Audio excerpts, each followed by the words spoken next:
प्रश्न है कि मृत्यु से डर लगता है, क्या मृत्यु के साथ सब समाप्त हो जाता है?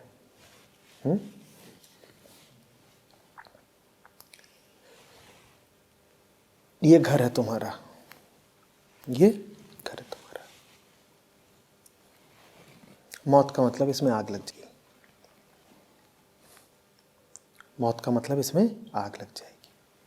ठीक, अभी जीवन है तो ये घर है, ये शरीर है तुम्हारा, ये संसार है तुम्हारा, रिश्ते नाते। ठीक है, अच्छे से देख लो, अच्छे से देख लो। ये तुम्हारा शरीर है, जीवन है, संसार है। देख लिया? ठीक। अब मृत्यु, मृत्यु का मतलब सब मिट गया, राख हो गया। ठीक है, अब दोबारा देखो, अब यहाँ कुछ नहीं है। क्या कुछ बचा? गौर से देखो, क्या पता कुछ बच गया हो जिसको तुम पहचानते हो। कुछ बचा? और राख भी उड़ गई, हवा चली, राख भी उड़ गई। बताओ, कुछ बचा? कुछ बचा जिसको तुम पहचानते हो? जी आचार्य जी। क्या? जिस पे ये मकान बना हो। बताइए, कुछ बचा? याद? कुछ बचा? फिजिकल कुछ नहीं बचा, बट रिमेम्बरेंस तो है। किस चीज की? जिसकी है वो बची।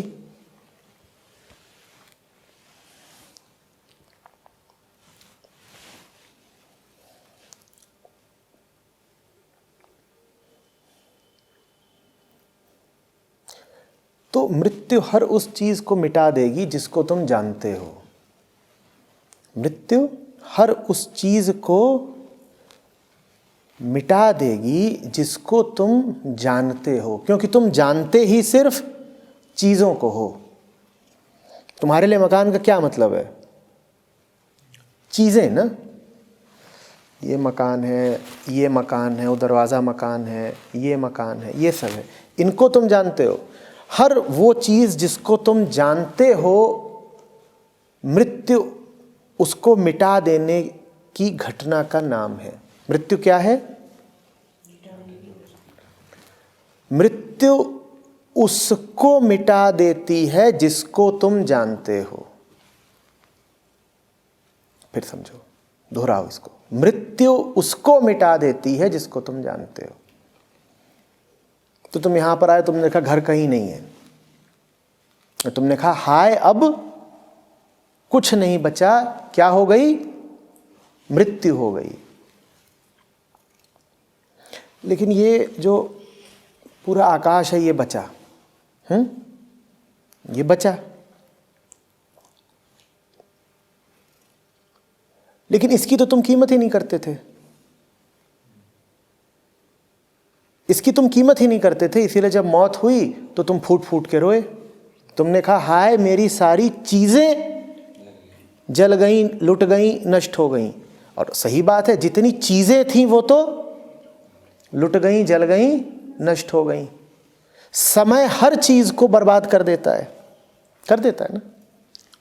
समय किसको नहीं बर्बाद कर पाता है? घर में आग भी लग जाए तो भी ये ऐसा ही रहेगा। लेकिन उसकी तो तुम कीमत ही नहीं करते। जब वो पहले था तब भी तुम उसको कीमत नहीं करते थे। तुमसे कोई पूछे घर में क्या क्या है तो तुम कहोगे खिड़की है, दरवाज़ा है, सोफ़ा है, गुलदस्ता है, पंखा है, फ्रिज है, एसी है, गहने जेवर हैं, टीवी है, गाड़ी है। इन सब को तुम बोलोगे कि ये सब मेरा घर है। घर की परिभाषा माने ये सब, और उसमें तुम घर के लोगों को जोड़ दोगे। ये सब है। और ये सब क्या है? ये सब वो हैं जिन्हें समय मिटा देगा। तुमसे जब पूछा गया घर में क्या क्या है, तुमने कभी ये तो कहा ही नहीं कि लोग हैं, सामान है और आकाश है, स्पेस है। तुमने कभी कहा? इसकी तो तुम गिनती ही नहीं करते, नहीं करते ना, जबकि इसके बिना कुछ हो नहीं सकता। जितने लोग हैं सब इसी में हैं। स्पेस ना हो तो कुछ भी हो सकता है नहीं, और उसकी तुम गिनती नहीं करते। जिसकी तुम गिनती नहीं करते वही शेष रह जाता है। ये तो बड़ी अजीब बात हो गई। पर चूंकि तुमने उसकी गिनती नहीं की थी, इसीलिए उसके शेष रह जाने की भी तुमको खबर नहीं लगती। तुमने कभी अगर उसकी गिनती करी होती, तुमने कभी अगर उसको मूल्य दिया होता, तो मृत्यु तुमको इतनी डरावनी नहीं लगती।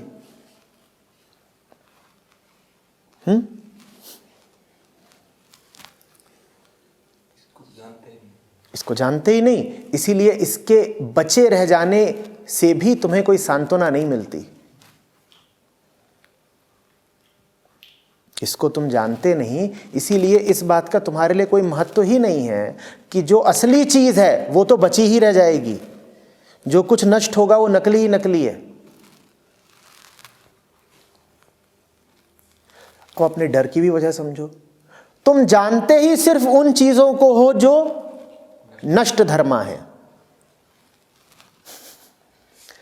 तुम जानते ही सिर्फ उन चीजों को हो जो खत्म हो जानी है। तुम चुन चुन कर सिर्फ उन चीजों से रिश्ता बनाते हो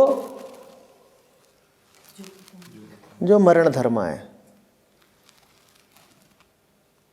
अब ये तो तुमने बड़ा कमाल किया, खुद ही तुमने सिर्फ ऐसी चीजों से रिश्ता बनाया जो खत्म हो जाएंगी, और फिर जब वो खत्म हो जाएं तो तुम छाती पीटते हो कि हाय हाय खत्म हो गई। क्यों जानते नहीं थे क्या पहले कि ये खत्म होनी ही है? जब जानते हो कि खत्म होनी है तो क्यों उनको इतना मूल्य देते हो? और अगर तुमको कुछ ऐसा चाहिए जो खत्म नहीं होता, तो जीवन रहते उससे रिश्ता क्यों नहीं बना रहे? जब तक तुम्हारे सांस है, तुम रिश्ता ही ऐसी चीजों से बना रहे हो जो खत्म हो रही हैं। जीवन रहते तुम उससे रिश्ता बना ही नहीं रहे जो खत्म नहीं होता। तो इसीलिए जब मौत आती है और वो सारी चीजें छिन जाती हैं जो खत्म होती हैं, तो तुम्हारे पास हाथ मलने के अलावा कुछ नहीं बचता, खाली हाथ रह जाते हो। और ये बड़ी विचित्र बात है कि तुम खाली हाथ रह जाते हो, क्योंकि जो असली था वो छिना नहीं, लेकिन जो कुछ तुम जानते थे वो सब छिन गया। चेतना की सारी सामग्री छिन गई। चेतना का आकाश नहीं छिन गया है, पर चेतना की सारी सामग्री छिन गई है। घर की सारी सामग्री छिन गई है, घर का आकाश नहीं छिन गया है। मौत चेतना की सारी सामग्री को तुमसे छीन ले जाएगी। तुम्हारी बातें, तुम्हारा व्यक्तित्व, तुम्हारी यादें, तुम्हारा संसार, तुम्हारे रिश्ते नाते, घर परिवार, धन धान्य, ये सब तुमसे छिन ही जाने हैं। बिल्कुल उम्मीद मत रखना कि ये बचे रहेंगे और पुनर्जन्म इत्यादि के बाद तुम्हें पुनः प्राप्त हो जाएंगे। कुछ नहीं, ये सब नष्ट हो जाएगा।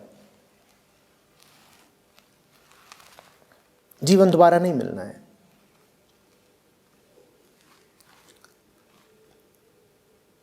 वही बात कितनी डरावनी है ना, कि उन सब चीजों को खत्म हो जाना है जिनके आधार पर हम जीते हैं। वो सब कुछ जिसे हमने अपनी दुनिया मान रखा है, वो लगातार मिटने की ओर बढ़ रही है, और बस मिट ही जाएगी। ऐसा भी नहीं कि 2-4 हज़ार साल बाद मिटेगी, बस चंद और सालों की बात है, वो मिट जाएगी। कितनी खतरनाक बात है ना। डर तो जाओगे, डर तो लगेगा। तो अगर नहीं डरना है तो क्या करना होगा? ऐसी चीज से नाता जोड़ना होगा जो मिटती नहीं। फिर मौत सामने आएगी, तुम कहोगे ठेंगा, ले जा जो ले जाना है। तू जो कुछ ले जा सकती है उससे तो हमने रिश्ता रखा ही नहीं। हमारा जिससे रिश्ता है उसे तू ले नहीं जा सकती।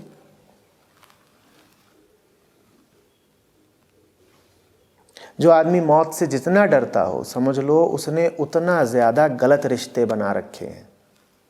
रिश्ते तुम्हारे जितने गलत होंगे, मौत से तुम्हें उतना डर लगेगा।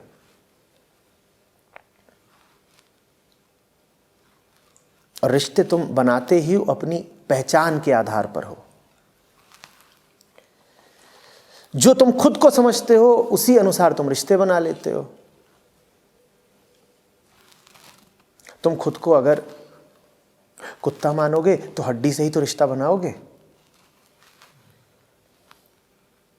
है ना?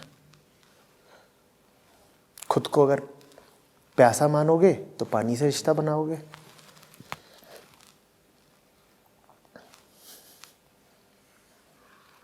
कबीर साहब कहते हैं, हंस हो अगर तुम तो मोती से तुम्हारा नाता होगा, और कौवे हो अगर तुम तो मल से तुम्हारा नाता होगा। तो मोती है या मल है वो तो इस पे निर्भर करता है कि तुम अपने आप को माने क्या बैठे हो। मौत से डरते हो, इसका मतलब रिश्ते गलत बनाए हैं। रिश्ते गलत बनाए हैं, इसका मतलब खुद की पहचान गलत रखी हुई है। जो अपने आप को गलत मानेगा वो रिश्ते गलत बनाएगा, जो रिश्ते गलत बनाएगा वो मौत से थर्राएगा।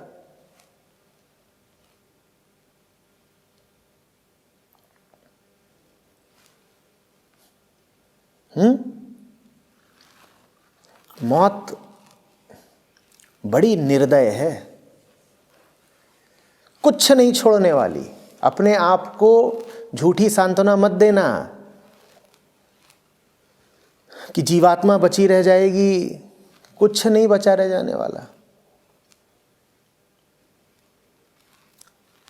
सत्य मात्र अनंत है, उसके अतिरिक्त कुछ नहीं है जो ना आता न जाता, न जन्मता न मरता।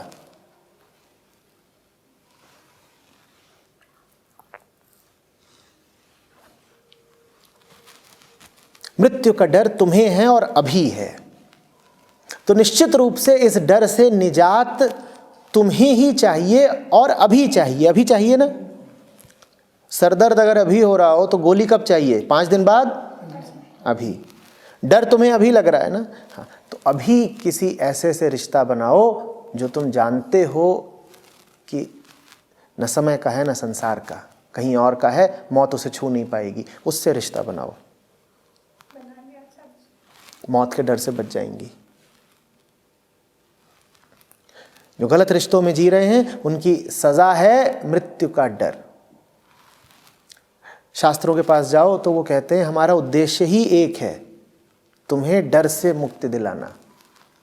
क्योंकि आदमी का जीवन चलता ही डर के आधार पर है।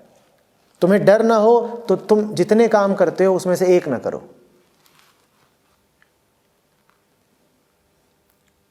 हम ऐसे जी रहे हैं जैसे हमारी मूल प्रेरणा ही डर हो। तो शास्त्र कहते हैं मुक्ति का मतलब ही सिर्फ एक है, फिर भय से मुक्ति।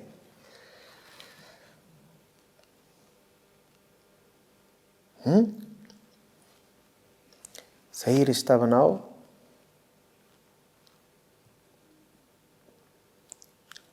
उसके बाद मौत आएगी तुम्हारे घर में, तुम मस्त लेटे रहोगे, तुम कहोगे ले जा जो कुछ ले जा सकती है, काश मैं तुझे ये आकाश भी दे पाता। इसको ले जा सकती है तो ले जा। यमराज शर्मा जाएंगे, कहेंगे मुझे चिंदी चोर साबित कर दिया। और तुम कह ही यही रहे हो कि तुम क्या चिल्लर चुराने आए हो। जो असली हीरा है, जो असली चीज है, वो तो तुम चुरा सकते ही नहीं। तुमने यमराज को शर्मसार कर दिया। वो भैंसे को ना मुंह दिखा पाए अपने।